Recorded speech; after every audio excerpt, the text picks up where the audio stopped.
오늘 성경 말씀은 신약성경 디모데전서 6장 1절과 2절에 있는 말씀입니다. 제가 가진 성경책에는 신약성경 341면에 있습니다. 신약성경 341페이지 디모데전서 6장 1절과 2절 찾으셔서 다 같이 한 음성으로 받들어 봉독합니다. 무릇 멍에 아래에 있는 종들은 자기 상전들을 범사에 마땅히 공경할 자로 알지니 이는 하나님의 이름과 교훈으로 비방을 받지 않게 하려 함이라.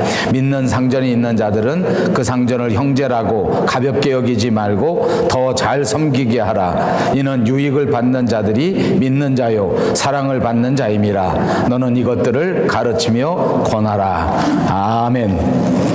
우리 인류 역사 가운데 특별히 이 서양 역사 속에 노예 제도가 등장합니다. 이 노예 제도라고 하는 것은 우리 인류 역사의 가장 큰 부끄러움 가운데 하나인 것이 분명합니다. 그렇기 때문에 이 노예 제도를 반대하고 그리고 기필코 노예 제도를 철폐하게 된 것은 아마도 인류 역사상 인권 차원에서 큰 의미가 부여되는 역사적 사건이라고 말씀드릴 수 있습니다. 사람들이 생각할 때 흑인, 검은색의 피부를 가진 사람들은 우리 보통 사람들보다 훨씬 더 열등하다. 이런 이데올로기, 이런 차별의식 이런 것들을 가지고 살았었기 때문에 그것이 이 노예 제도를 낳았다 하는 역사적 분석도 가능할 것이라고 생각합니다.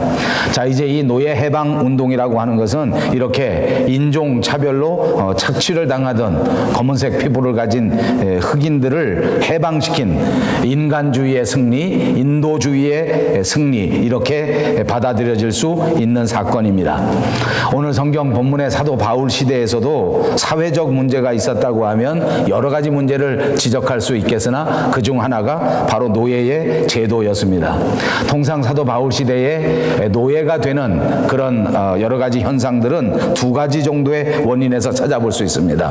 그 첫 번째는 전쟁이 많았던 시대였기 때문에 전쟁을 하다가 지게 돼서 그 전쟁의 포로가 되면 자연스럽게 노예가 되는 것입니다. 전쟁 포로가 돼서 상대방 국가에 붙들려가고 그리고 그들의 신분이 박탈되면서 인간 이하의 대접을 받는 노예로 살아갈 수밖에 없는 상황이 그때 당시에 있었습니다. 그러니까 전쟁을 겪으면 당연히 포로가 많이 생겨졌습니다. 또 한 가지 포로가 되는 노예가 되는 그런 현상들을 찾아볼 수 있는 원인을 꼽는다고 하면 그것은 살아가면서 원치 않게 빚을 지는 경우입니다. 빚을 많이 지게 되고 그리고 이 빚을 도저히 갚을 길이 없게 될 때에 그 사람은 노예가 되는 그런 수밖에 없었던 것입니다. 자, 아무튼 이 사도 바울의 시대 오늘 성경이 기록된 이 에베소 교회에는 노예가 참 많았습니다.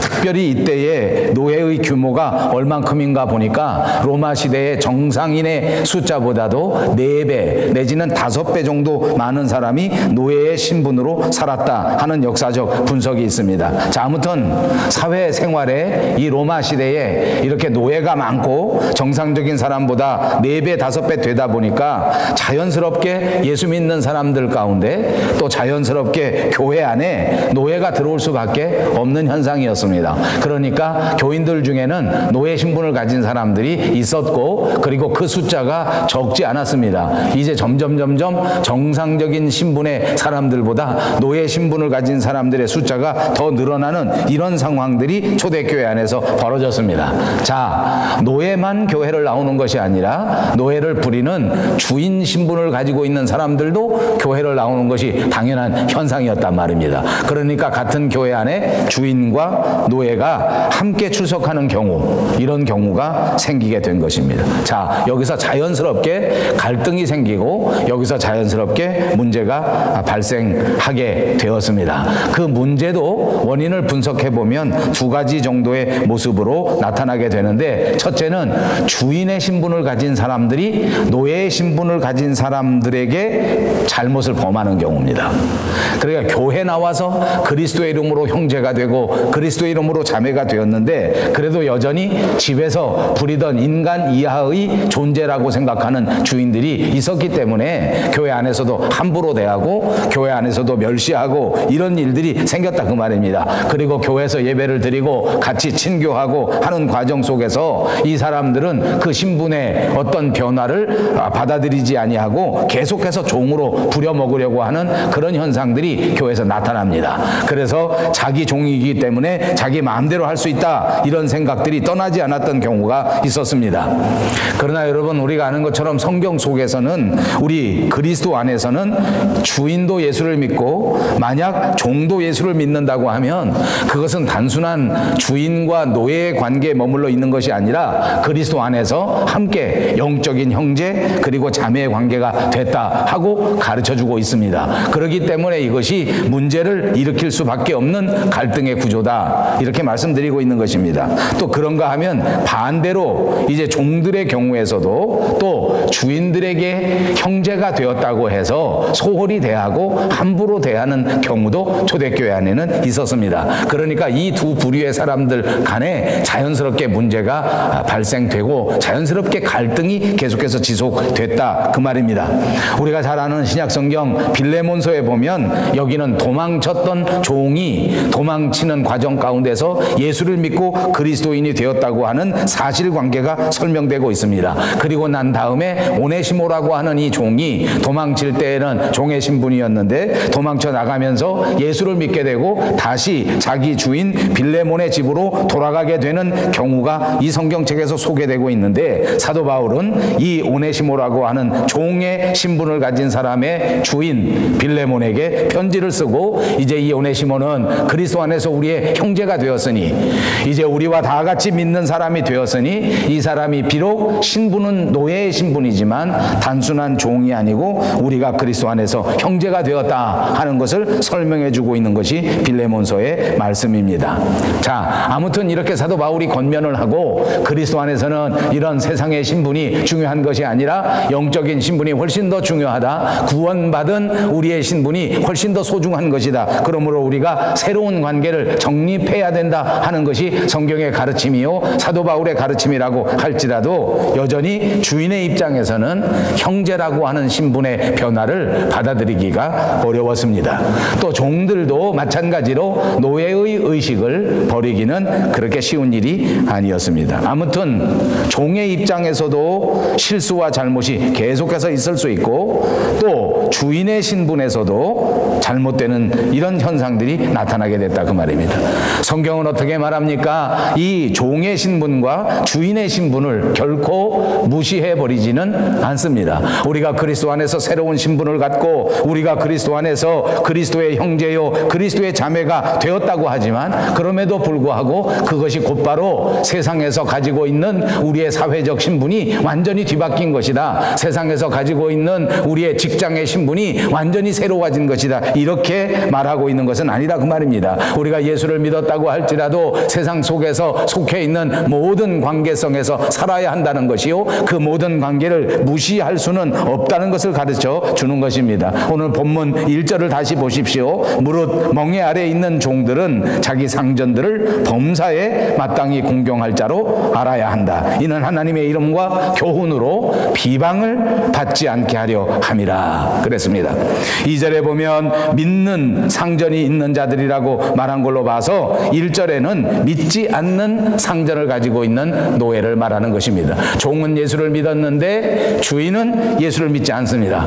물론 교회 안에 서로 같이 믿어도 말씀드린 것처럼 갈등이 생길 수 있는데, 아예 예수를 믿지 않는 주인은 훨씬 더 문제가 있습니다. 네가 예수를 믿고 나를 형제로 대할 것이냐, 네가 예수를 믿고 나를 똑같은 자매라고 대할 것이냐 한다면 아마도 예수를 믿지 않는 주인은 결코 이해하지 못할 것이요, 아마 이 노예는 생명이 위협을 받을지도 모르는 일입니다.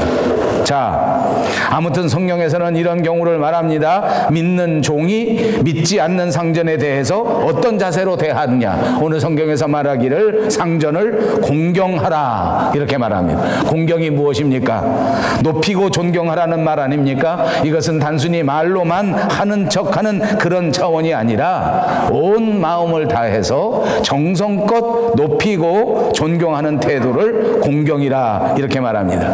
그리고 오늘 본문에서 그래서 말하기를 멍에 아래 있는 종들이라 이렇게 말하지 않았습니까? 멍에는 무엇입니까? 짐승에게 메우는 짐을 의미하는 것입니다. 우리가 아는 것처럼 소 같은 동물에다가는 멍에를 씌웁니다. 멍에 아래 있는 소가 그 주인의 명령을 순종할 수 있도록 멍에를 통하여 돕는 것 아닙니까? 멍에를 씌웠다는 것은 이제 이 멍에를 통해서 주인의 명령을 받고 주인의 명령대로만 움직여야 된다라고 하는 그런 상징을 우리에게 보여주는 것입니다. 자, 이제는 사람들에게도 멍에를 씌웠습니다. 멍에 아래 있는 노예 신분을 가진 자들은 주인의 소유물이 되고, 그때 당시 노예 시대 때의 노예라고 하는 것은 정말 얼마나 가혹하게 시달리는지 우리가 모두 역사를 통하여 알고 있고 책을 통하여 알고 있는 사실입니다. 종은 한마디로 인간이 아닙니다.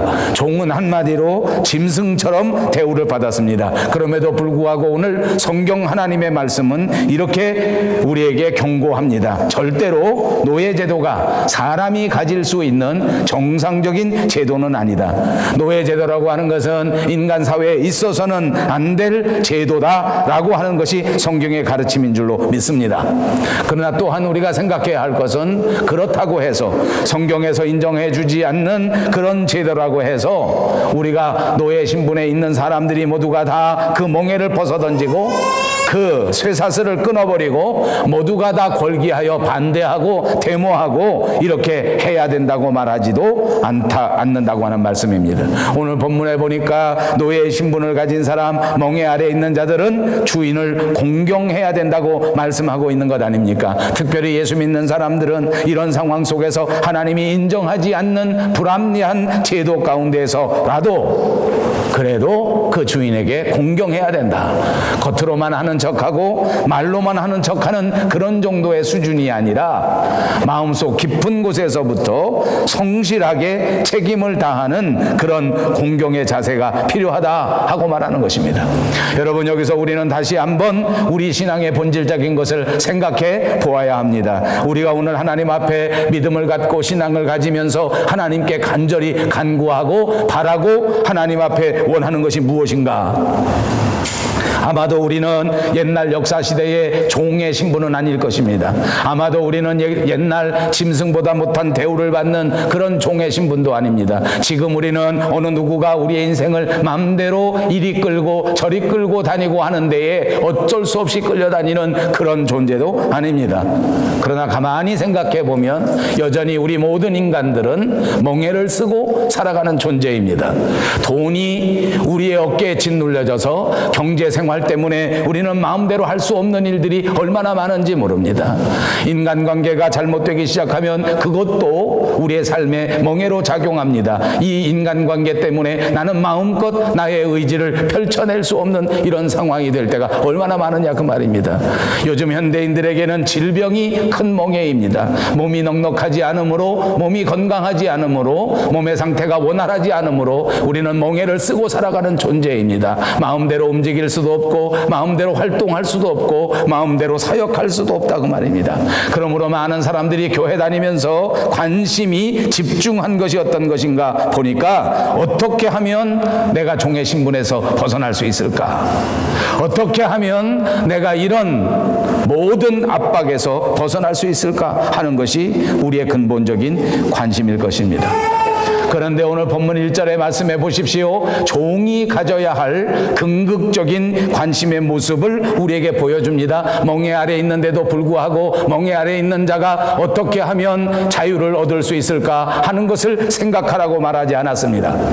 노예의 신분을 가지고 있으니까 어떻게 하든지 이것을 깨뜨리고 자유인이 되는 게 중요하다 이렇게 말하지 않았습니다. 오히려 공경하면서 그 이유는 이것을 통하여 하나님의 이름과 교훈으로 비방을 받지 않게 하려 함이라. 저는 오늘 이 말씀 가운데 우리들이 다시 한번 새로운 깨달음을 얻어야 된다고 생각합니다. 우리는 다시 한번 마음속에 분명히 깨달아야 합니다. 우리가 그리스도인이 된 목적, 우리가 살아가는 목적, 우리가 바라보아야 할 우리의 목표는 아주 분명합니다. 우리가 어떻게 하나님의 이름과 하나님의 교훈이 영광이 되게 살아갈 수 있을까? 행여나 내가 하나님의 이름을 더럽히고 행여나 내가 하나님의 교훈을 비방 비방받게 한다고 하면 그것은 큰일이구나. 이렇게 조심하면서 살아가는 것, 그것이 오늘 성경 본문 1절에서 우리에게 가르쳐주는 인생의 목표인 줄로 믿습니다. 여러분 어떠십니까? 아니, 우리들 모두는 어떻게 살아갑니까? 그저 예수를 믿고 교회를 다니면서도 어떻게 하면 내가 조금 더 편해질 수 있을까? 어떻게 하면 내가 좀 더 많은 유익을 얻을 수 있을까? 어떻게 하면 내가 좀 더 많은 재물을 모을 수 있을까? 어떻게 하면 내가 좀 더 많은 권세를 누릴 수 있을까?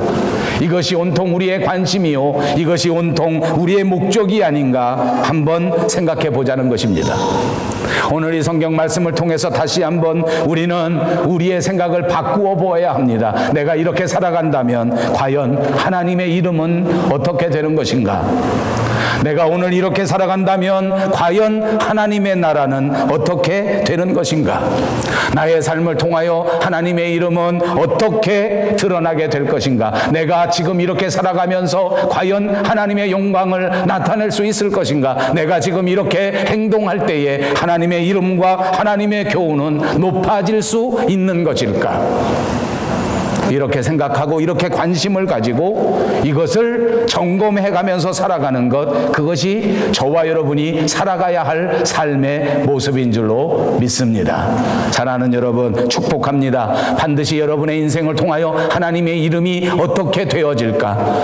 반드시 여러분의 삶의 모든 것들을 통하여 하나님 앞에 영광이 올라갈 것인가를 늘 생각하시고 늘 점검하시고 꼭 하나님께 영광을 돌릴 수 있는 삶을 살아가시기를 주님의 이름으로 축복합니다.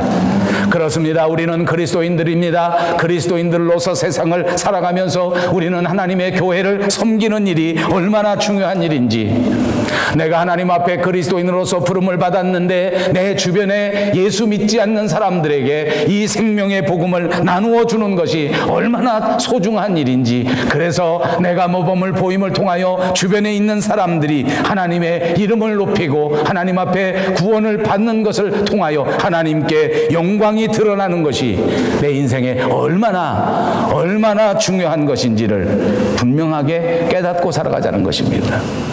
여러분, 우리의 삶의 현실을 통하여 하나님의 영광이 드러나기만 한다면 그것은 오늘 이 성경 말씀에 비추어 내가 멍에 아래 있거나 또는 주인의 신분을 갖거나 그것은 별로 중요한 것이 아니라는 말입니다. 내가 이 세상에서 높은 권세를 가지고 있거나 혹은 그렇지 못하다고 할지라도 그것은 그렇게 중요한 문제가 아니란 말입니다.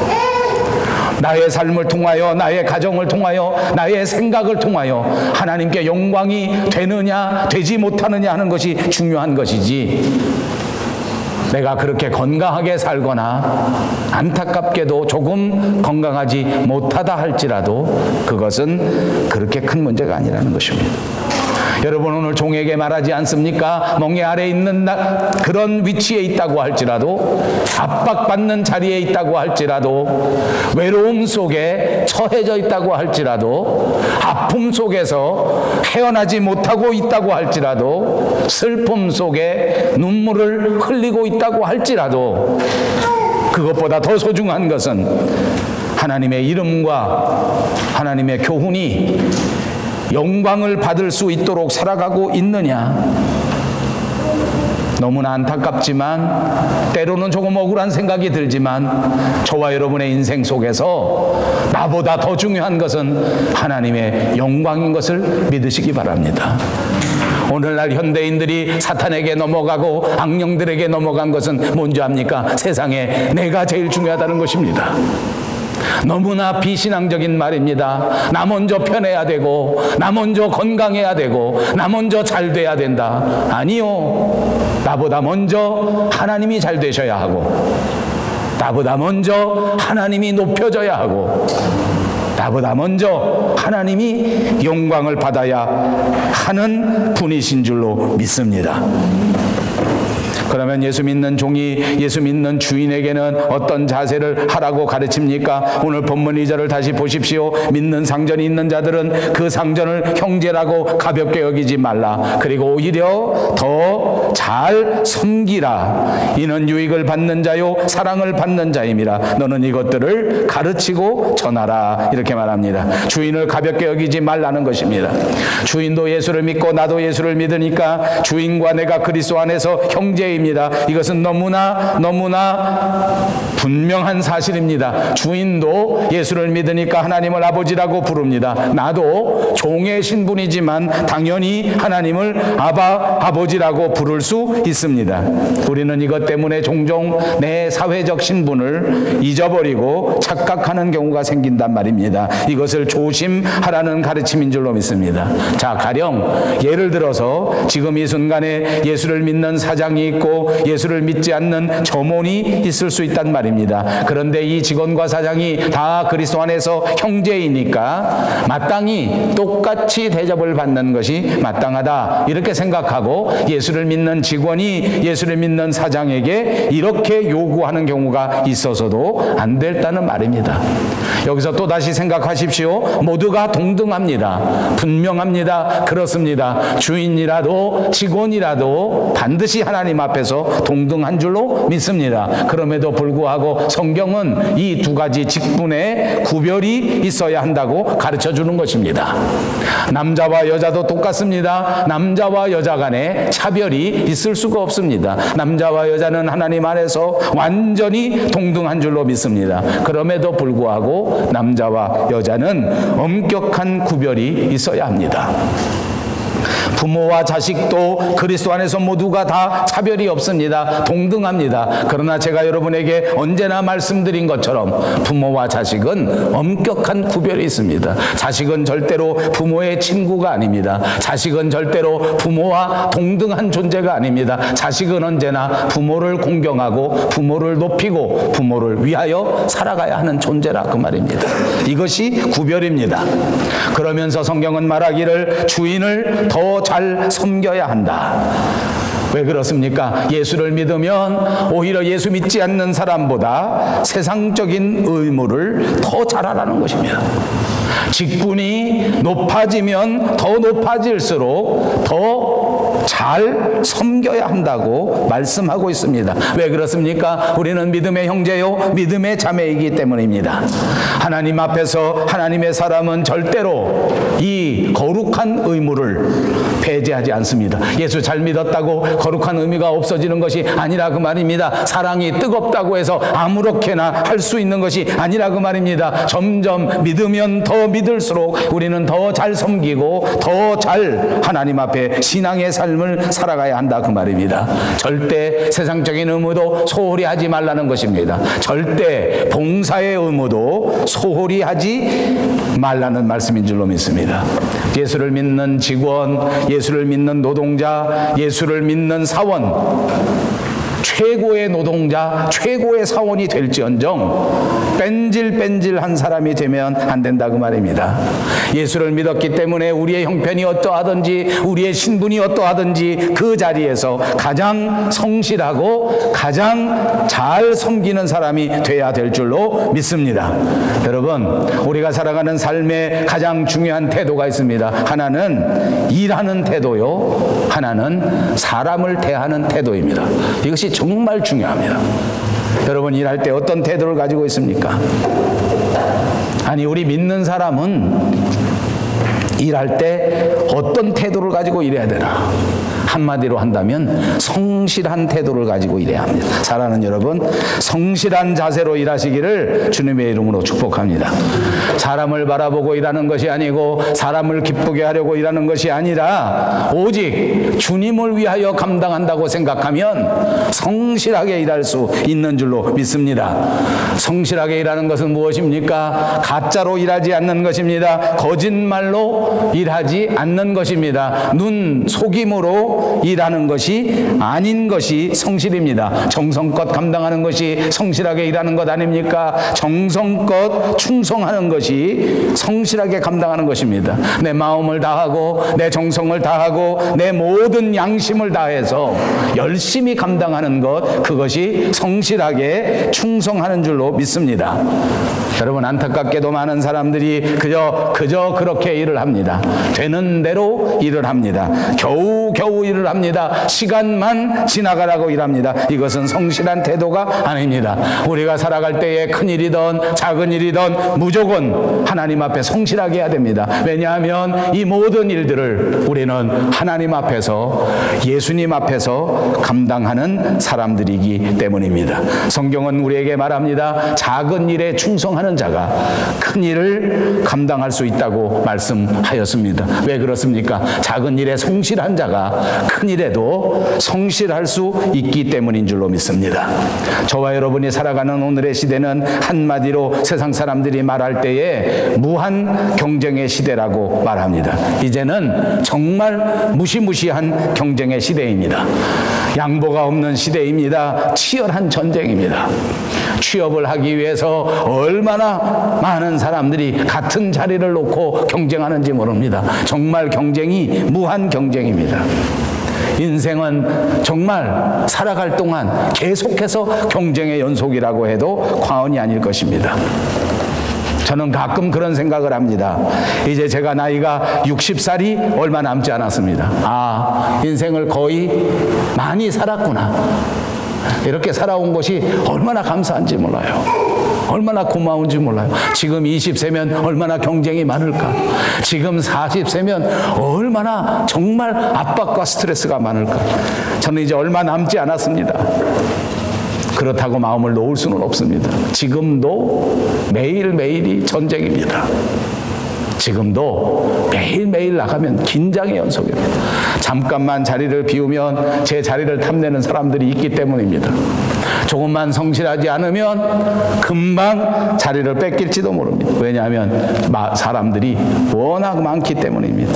여러분, 이거 진짜 생존 경쟁, 생존 전쟁입니다. 여러분도 정신 똑바로 차리고 사십시오. 피아노 반주하고 반주복 입었다고 맘 푹 놓고 있었다가는 금방 딴 사람한테 뺏깁니다. 열심히 성실하게 해야 됩니다. 오늘 하루가 전쟁터입니다. 거기다가 지금이 얼마나 중요한 시합인지 몰라. 결승전에 결승전. 그러니까 우리는 매일매일을 어떻게 살아야 한다고요? 성실하게 살아야 한다. 여러분, 성실하게 산다는 것에 삶의 특징이 있습니다. 첫째는 성실하게 살아가는 사람은 허튼 말을 하지 않습니다. 허망한 말을 하지 않는다는 말입니다. 나를 속이는 말을 하지 않습니다. 남을 기만하는 말을 하지 않습니다. 그것이 성실한 삶의 근본입니다. 나의 이득을 위해서 다른 사람에게 적당히 돌려댄다면 그것은 성실한 삶의 모습이 아닙니다. 여러분, 성실할 때 성자가 무엇인지 압니까? 말씀 언자에 이룰 성자입니다. 아주 의미심장한 구조를 가지고 있지 않습니까? 말이 그대로 이루어지는 것, 이것이 성실입니다. 저와 여러분이 다시 한번 마음속에 명심합니다. 이제 그리스도 안에서 말했으면 말한 대로 지키는 여러분들이 되시기를 주님의 이름으로 축복합니다.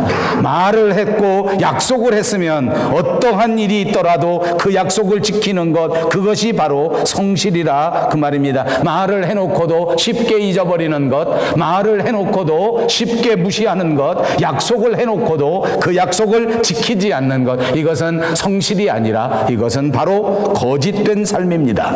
여러분, 성실은 우리 인간이 가져야 할 가장 근본적인 덕 가운데 하나입니다. 저와 여러분이 살아가는 이 사회 속에 성실이 없다고 하면 그것은 정말 상상할 수조차 없는 일입니다. 착한 사람, 성실한 사람입니다. 좋은 사람, 성실한 사람인 줄로 믿습니다. 성실하게 살아가십시오. 누구든지 좋은 사람이 될 수 있고 누구든지 착한 사람이 될 수 있단 말입니다. 성실하면 할수록 더 좋은 사람이요, 성실하면 할수록 더더욱 충실한 사람입니다.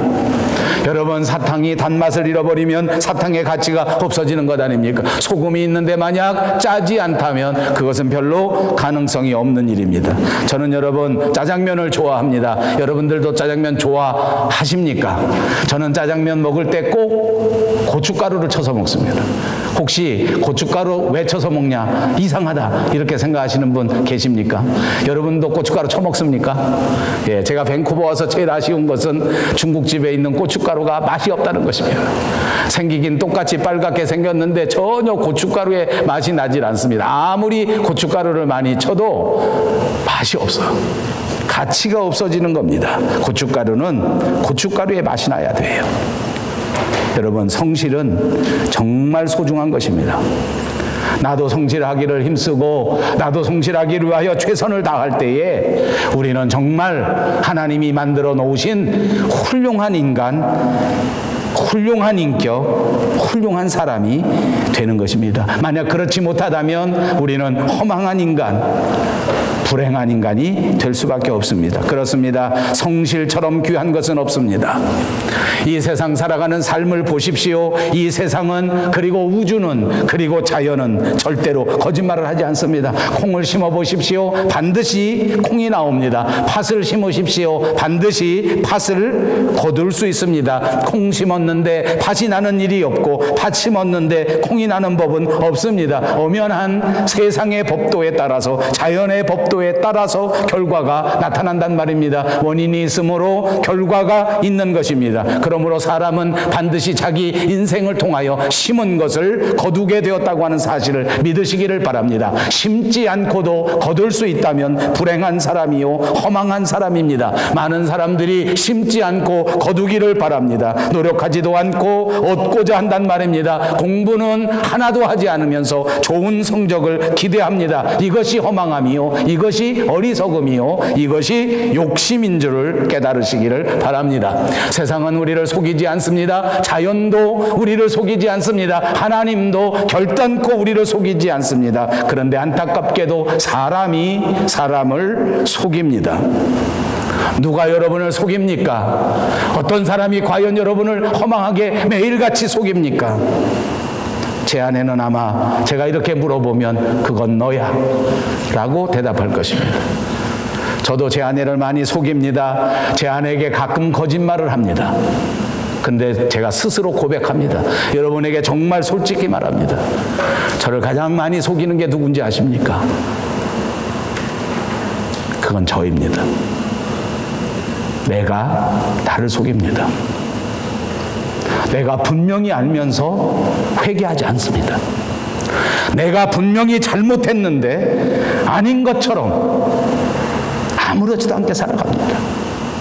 땅을 치고 가슴을 쥐어뜯으며 주님 앞에 눈물로 회개하여야 하는데 그냥 덮어놓고 그리고 그냥 넘어갑니다. 내가 나를 속이는 것입니다. 회개하지 않고 구원을 얻으려고 하는 것은 허망한 것이요, 어리석은 것이요, 욕심입니다. 성경은 우리에게 가르쳐 줍니다. 성실하게 살아야 하나님 앞에 영광을 돌릴 수 있습니다.